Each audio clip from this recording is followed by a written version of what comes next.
کہ زیر زمین کس طرح کے عوامل چل رہے ہیں اور سنک ہول کب اور کہاں اور کس وقت نمودار ہوگا۔ ناظرین، کہنے کو تو یہ ایک سائنسی اور قدرتی منظر ہے، لیکن حالیہ وقتوں میں یہ بہت تیزی سے ہماری آنکھوں کے سامنے آ رہا ہے۔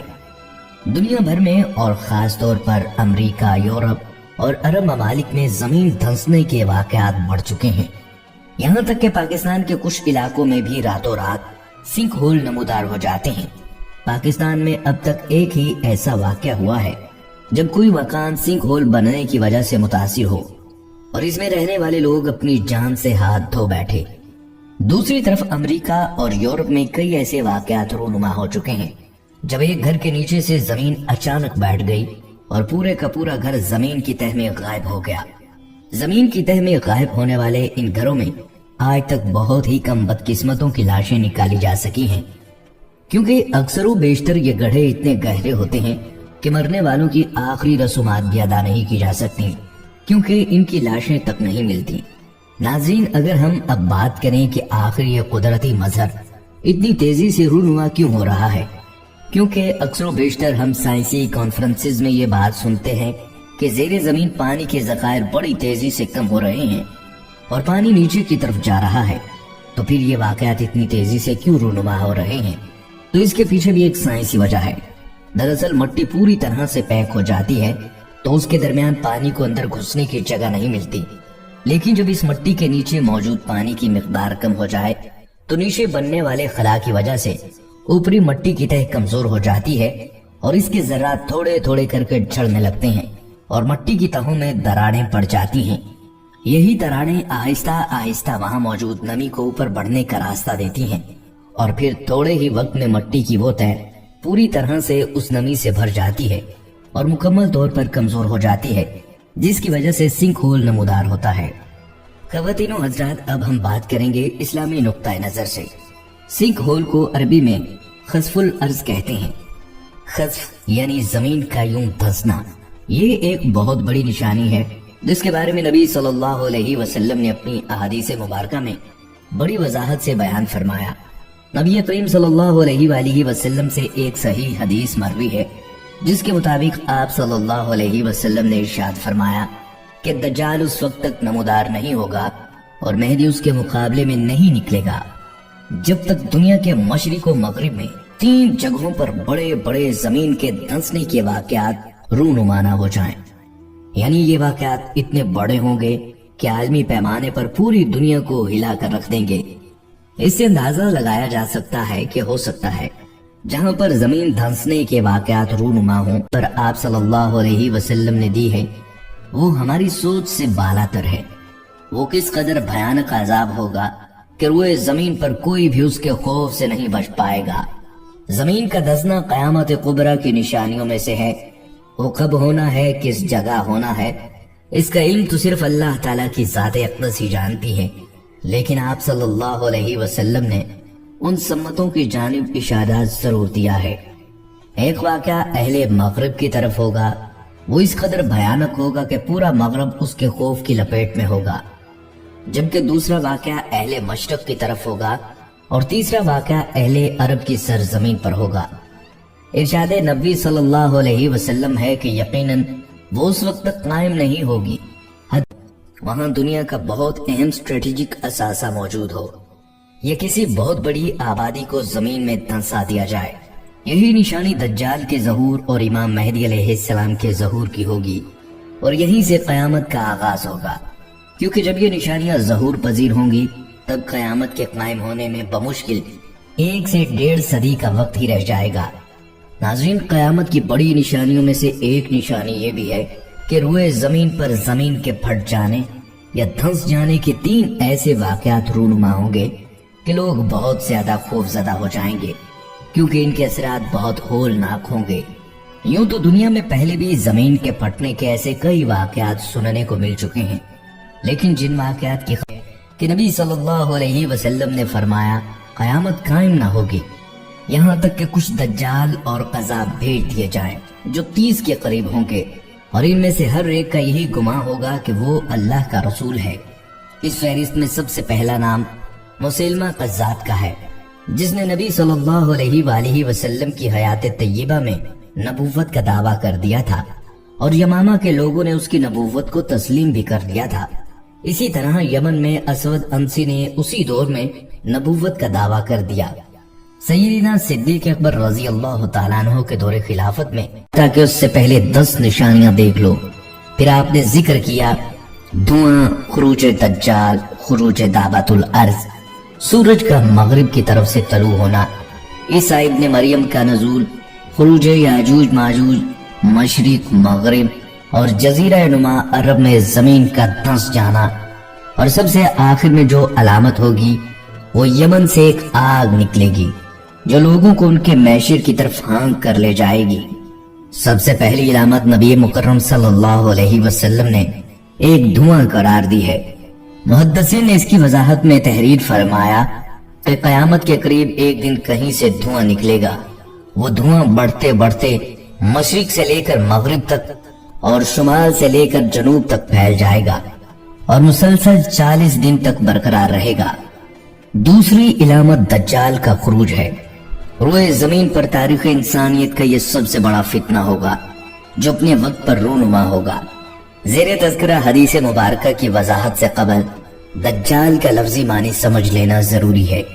چنانچہ علماء کرام نے لکھا ہے کہ دجال کا لفظ دجل سے نکلا ہے اور دجل کے معنی ہے مکر و فریب۔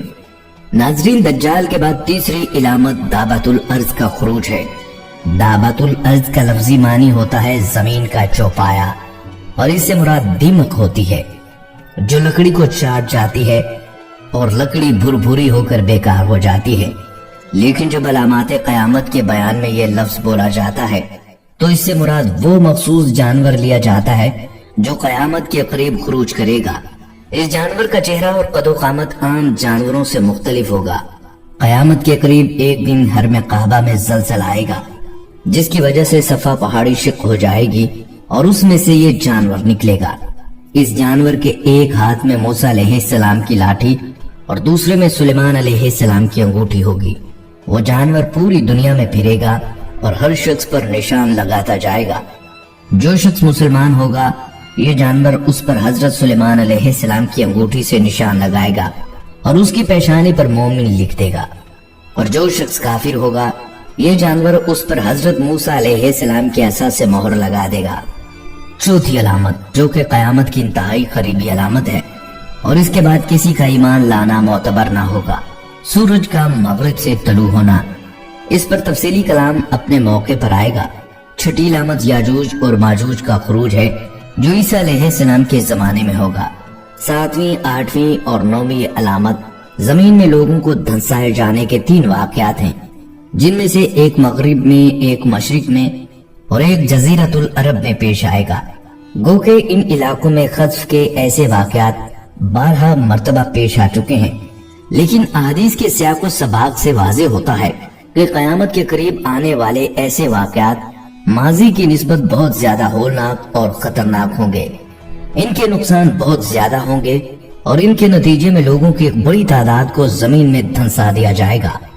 10ویں اور آخری علامت سرزمین یمن سے ایک آگ کا خروج ہے جو لوگوں کا پیچھا کرے گی اور انہیں گھیر گھار کر ملک شام میں جمع کر دے گی۔ قیامت سے پہلے 30 دجال رونما ہوں گے۔ حضرت ابو ہریرہ رضی اللہ تعالیٰ عنہ سے مروی ہے، بنو اسد بن خزیمہ کے طلیحہ بن خویلد نے نبوت کا دعویٰ کیا۔ بنو تمیم کی ایک عورت سجا تمیمہ کو شوق چڑھا اور اس مخبوط الحواس عورت نے بھی نبوت کا دعویٰ کر دیا۔ نبوت کا جھوٹا دعویٰ کرنے والے دجالوں کا سلسلہ چلتا رہا۔ شیطان کے چیلے انسانوں کی شکل میں شیطانیت اور گمراہی پھیلاتے رہے، لیکن ہر زمانے میں ان کے جھوٹ اور دجل و فریب کو واضح کرنے کے لیے اللہ تعالیٰ نے اپنے چند بندوں سے کام لیا اور لوگوں کے سامنے حق کو نمایاں کر دیا۔ ناظرین، زمین کا دھس جانا اللہ رب العزت کے احکامات کی پامالی، نافرمانی، ناشکری اور اس کے عذاب کو دعوت دینے کی طرف اشارہ ہے۔ معلوم ہوتا ہے جیسے آنے والے وقت میں روئے زمین پر صرف بدکار، گنہگار اور نافرمان لوگوں کا ڈیرا ہوگا جو کثرت گناہ کے دلدل میں جکڑے ہوں گے۔ لوگوں کے شب و روز اور مصروفیت کا اندازہ آپ صلی اللہ علیہ وآلہ وسلم کے اس فرمان مبارک سے واضح ہوتا ہے، جیسے کہ ارشاد فرمایا گیا کہ میری امت کے کچھ لوگ کھانے پینے اور لہو و لعب میں رات گزاریں گے، جب صبح ہوگی تو سب کے سب خنزیر بن چکے ہوں گے۔ اس امت کے بعض قبائل کو ان کے گھروں سمیت زمین میں دھنسا دیا جائے گا۔ جب صبح ہوگی تو وہ لوگ کہیں گے کہ آج رات بنو فلاں کو زمین میں دھنسا دیا گیا، آج رات فلاں قبیلے کے گھروں کو زمین میں دھنسا دیا گیا۔ ان پر پتھر برسائے جائیں گے اور ان پر منحوس ہوا بھیجی جائے گی جو انہیں اسی طرح ریزہ ریزہ کر کے اڑا دے گی، جس طرح قوموں کو ان کے شراب پینے، سود کھانے، مردوں کے ریشم پہننے، گانا بجانے والی عورتیں اختیار کرنے اور قطع رحمی کرنے کی وجہ سے بیخو بند سے اڑا چکی ہے۔ ناظرین، اب آپ سمجھ سکتے ہیں کہ اسلامی نقطۂ نظر سے زلزلے یا زمین دھنسنے کے واقعات جن کے رونما ہونے میں بڑی تیزی سے اضافہ ہو رہا ہے، اس لحاظ سے اہمیت کے حامل ہیں کہ یہ دراصل ایمان والوں کے لیے نشانیاں ہیں کہ وہ اپنے اپنے ایمان کی فکر کریں کہ دنیا کے خاتمے کا وقت نزدیک آ رہا ہے۔ پچھلی انبیاء کی قوموں پر جتنے بھی عذاب آئے ہیں وہ سب ان کی نافرمانی کی وجہ سے آئے ہیں، چاہے وہ نافرمانی کاروباری معاملات کی صورت میں ہو یا آپس میں تعلقات کی صورت میں ہو یا عبادات کی صورت میں ہو۔ اللہ تبارک و تعالیٰ نے ان کی نافرمانیوں کی وجہ سے قیامت تک کے لیے آنے والی انسانیت کے لیے انہیں نشانہ عبرت بنا دیا۔ آج بھی دنیا میں ایسے کئی مقامات موجود ہیں جہاں ان کے آثار نمایاں ہیں، اور ان عذابات کا اقرار جدید سائنس بھی اپنے ریسرچ میں کر چکی ہے۔ جن باتوں کی وجہ سے وہ عذاب خداوندی کی لپیٹ میں آئے، وہی باتیں آج ہمارے معاشرے میں بھی نمایاں ہیں۔ جناب نبی کریم صلی اللہ علیہ وآلہ وسلم نے اللہ سے اپنی امت کے حق میں دعا کی، اے اللہ میری قوم کو ہدایت دے اور ان کو پچھلی دیگر قوموں کے عذاب سے محفوظ فرما۔ جناب نبی کریم صلی اللہ علیہ وآلہ وسلم کی اس دعائے مبارک سے آج ہم پچھلی دیگر قوموں کے عذاب سے محفوظ ہیں۔ آج کے اس معاشرے میں ہماری ان گنت معاشرتی اور کاروباری برائیوں کی وجہ سے مہنگائی کا بڑھنا، قتل و غارت کا پھیلنا، جھوٹ، غیبت، چوری چکاری اور خود غرضی کا پھیلنا، یہ سب قرآن اور اس کے احکام کی دوری کی وجہ سے ہیں۔ اللہ تعالیٰ سے دعا ہے کہ وہ ہمیں ثابت قدم رکھے اور ہمیں ایمان والوں میں سے بنائے، تاکہ ہم ان لوگوں میں شامل کیے جائیں جن پر اللہ رب العزت انعامات نازل فرمائیں گے۔